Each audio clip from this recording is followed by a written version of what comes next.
Welcome to A Moment of Bach, where we take our favorite moments from the composer's vast musical output, just a minute's worth or even a few seconds, and show you why we think they are remarkable, and why Bach may have loved them so much that he wanted to reuse them later. We are your hosts, Christian and Alex Giebert.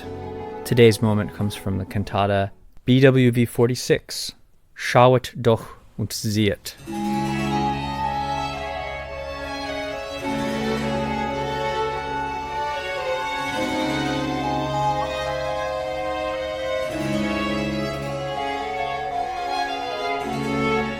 So Christian, have you seen The Prince of Egypt, the 1998 animated movie? I haven't seen it. No, I haven't seen it since we were kids. So I rewatched it as an adult a couple years back, and I was struck by the artistry of it. It's really a beautiful piece of artistic achievement, and it's very serious, and there's parts of it that are funny and a little more geared toward kids, but it has a lot of solemnity to it, and it's clearly a labor of love by the people who made it. Also, fun fact, DreamWorks Animation was working on The Prince of Egypt and Shrek concurrently, and Shrek came out a few years later, and it was like a big unexpected hit, but at the time of working on the movie, the DreamWorks employees didn't want to have to work on Shrek. They wanted to be working on the prestigious Prince of Egypt instead, right? And if you were doing a bad job, apparently, at the time on Prince of Egypt, then you got moved to Shrek, and the DreamWorks people called that getting Shreked. So the movie The Prince of Egypt communicates really well the sort of seriousness of the plight of the Israelites in the Old Testament, and that is specifically about Moses and in Exodus and all of that. And here, in the cantata text of the beginning of this, we get scripture from Lamentations, which is also about God's people, the Israelites being displaced. It's a different part of the Old Testament that this is about. This section of Lamentations is a poem, and it's believed to be about the destruction of Jerusalem by the Babylonians.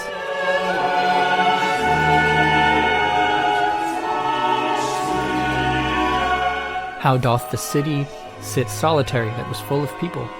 How is she become as a widow?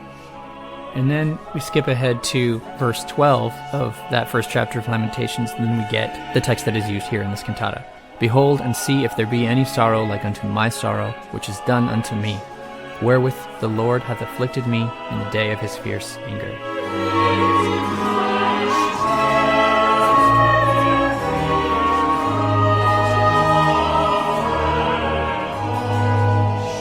So, in this reading of Lamentations, it is God who is, in his wrath, deciding to allow the Babylonians to ransack Jerusalem, which would have been at the time, I'm sure, politically contentious take on why that had happened, but it depends on how you read the prophecies. Either way, the great sorrow that is supposed to be conveyed by this poetry, whether or not you think it's about this particular event that happened in history, it's something relatable to the human condition, to exist in a feeling of sorrow for one's people and to sing a lament about it, right? A lament is simply one of the main types of songs and poems that we see in all of human history.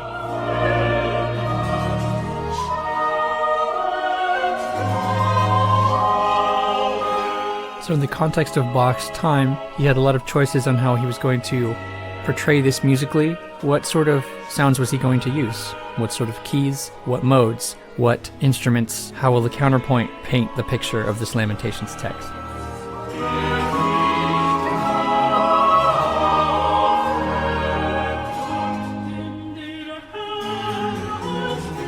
The first thing we hear, there are some strings in the background and continuo, but really the feature is flute. We hear two flutes.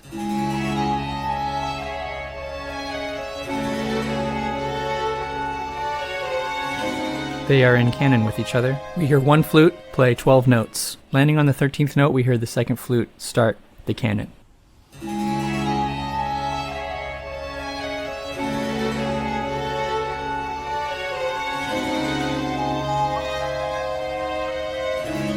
What key are we in here? What do you think, Christian?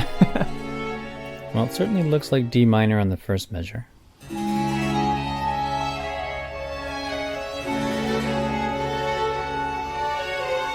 But the second measure is already completely...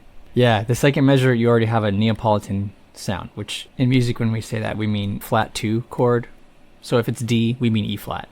We mean a note that feels darker and flatter than the rest of the minor key already. That's what's really cool and unique about Neapolitan, is that you're already in minor context. To make something even darker is going to be really affecting. And that's what the Neapolitan sound does. And you're right, Christian, we get that right away in the second measure. So that's a little taste of what the harmony is doing, but let's talk a little bit about what the texture is like. Listen to the bass. What's happening with the bass?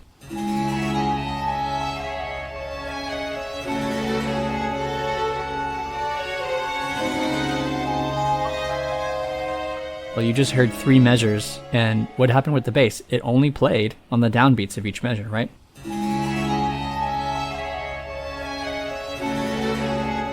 So what does that communicate? What does that do with the feeling of the piece?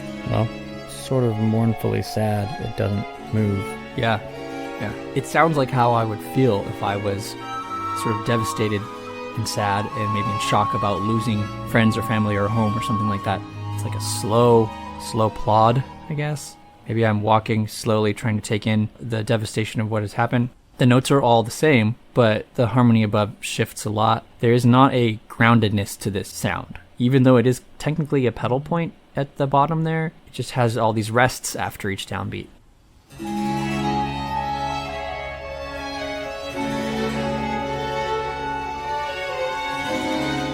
The viola part, we have this moving line, ta-dun, ta-dun, kind of feel. You have to listen a little harder to hear the viola line in the middle there, but let's see if we can hear that. You're listening for this. Da-dum, da-dum, da-dum. See if we can hear that.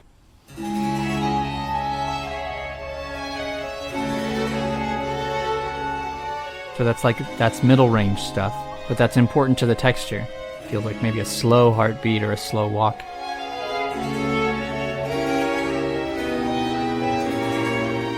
So let's talk about what these flutes are doing. We already said they are in canon, but what do you think is the emotional effect, Christian, of what's happening with these flutes, especially with the long notes that they trade off every measure?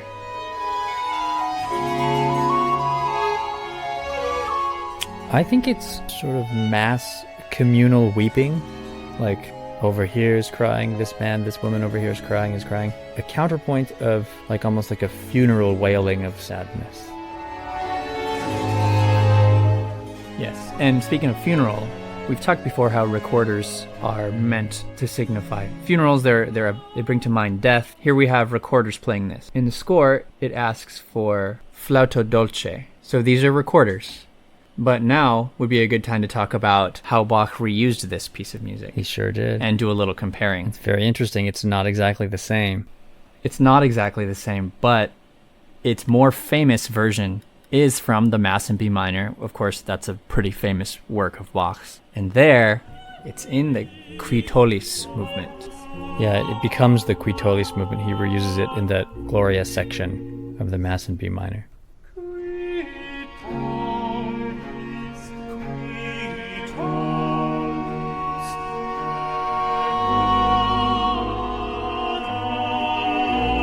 It's in a different key. That's right, it is. It does have a bit of a different instrumentation, slightly, in that the flutes are now just the kind of flute that you would picture, the more modern kind, the transverse flute, side-blown flute.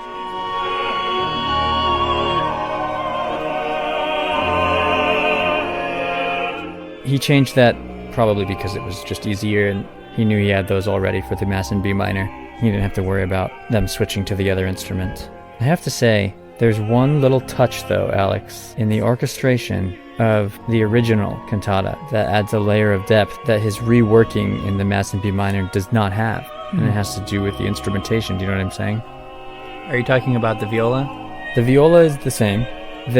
Actually, the music is almost the same but transposed, except for the fact that Schauet, doch has an introduction, and qui tollis does not get the pleasure of that introduction because it's a segue straight from the previous Domine Deus.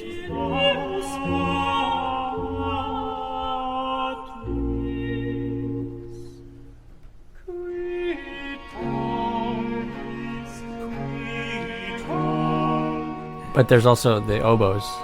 Yes, it's the oboes and the slide trumpet thing that I was thinking of. So yeah. you have a very interesting orchestra already here with two oboe da caccias, like tenor low oboes, English horn sounding instruments. And then you have this corno di tirarsi, which is actually come up on our podcast once a long time ago. It's the sort of a slide trumpet thing. It's very haunting. And these instruments, if you look at the score of Schauet, doch, these instruments are silent for a long time, but they enter after 29, 30 measures. They do enter to reinforce the voices.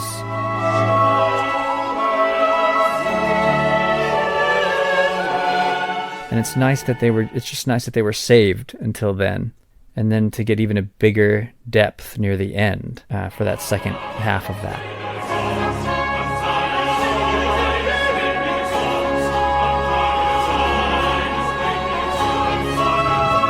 Plus, we should also say, it goes straight into a fugue after. Yeah.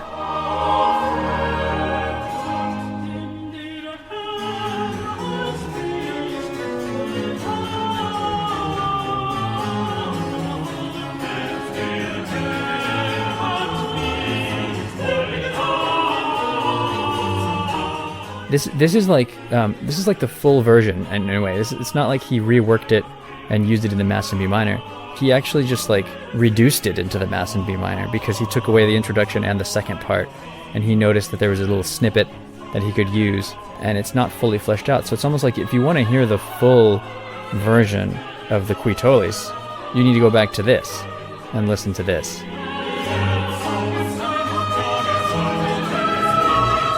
I agree. But I do like the way it ends a little better in the Qui Tollis, because I'm going to do two moments here, because I'll pick what's my favorite moment from this cantata, and I'll pick what's my favorite moment from the Qui Tollis. So the Qui Tollis ends the same way that this one does before the fugue, right? That ending.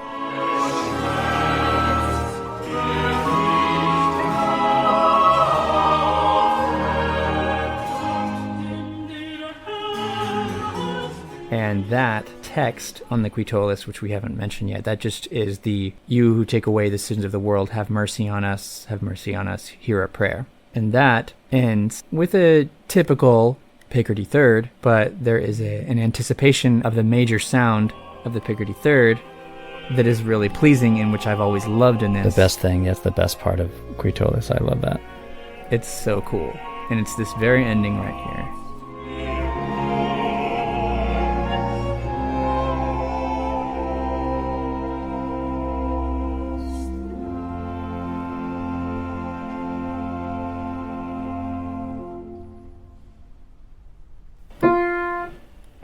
We have a minor sound throughout this work, but it ends on this.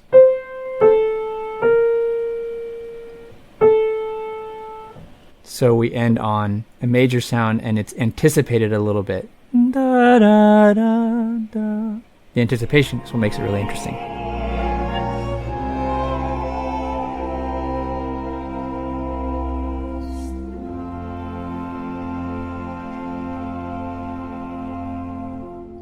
And my favorite part of the actual cantata is, just because I think it sounds so much fuller and interesting, is this moment where both recorders land on a long note that lasts for 2 measures.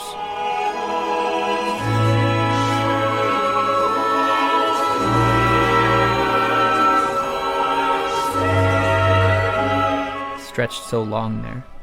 And the thing that's great about that is that there's a feel of A minor in this section. It feels like the dominant. So when that note starts, the high flute is playing the high F, and then it's a B flat chord, which feels like the Neapolitan of A. So there's this very interesting feeling there. But then the bass moves from B flat up to B, setting up what's called a secondary dominant, so it could swing its way back around to A.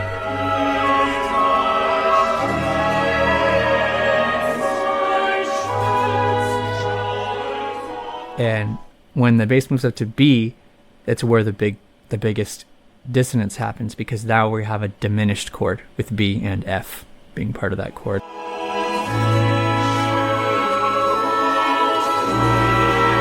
And then he goes to G sharp, and then to E, and then finally he lands on A. G sharp in the bass just being an inversion there that feels like the dominant of A. There's a bunch of moments like that in this particular movement, but that one is my favorite.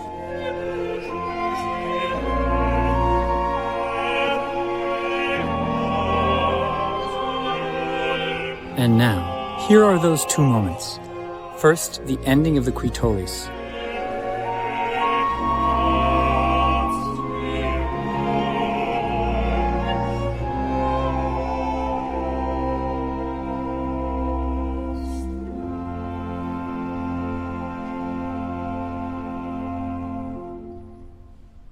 And now the long note in the recorders from the opening chorus of BWV 46, Schauet, doch.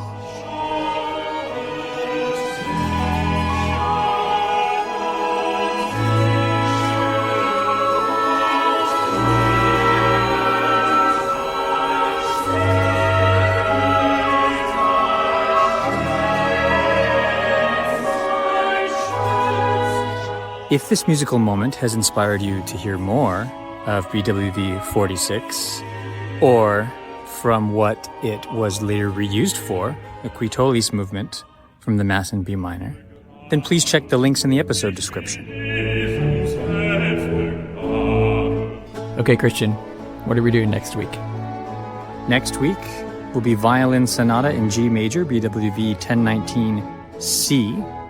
That is the third version, which was recorded by the Netherlands Bach Society, who has recorded all three versions of BWV 1019. Until next time, enjoy those moments.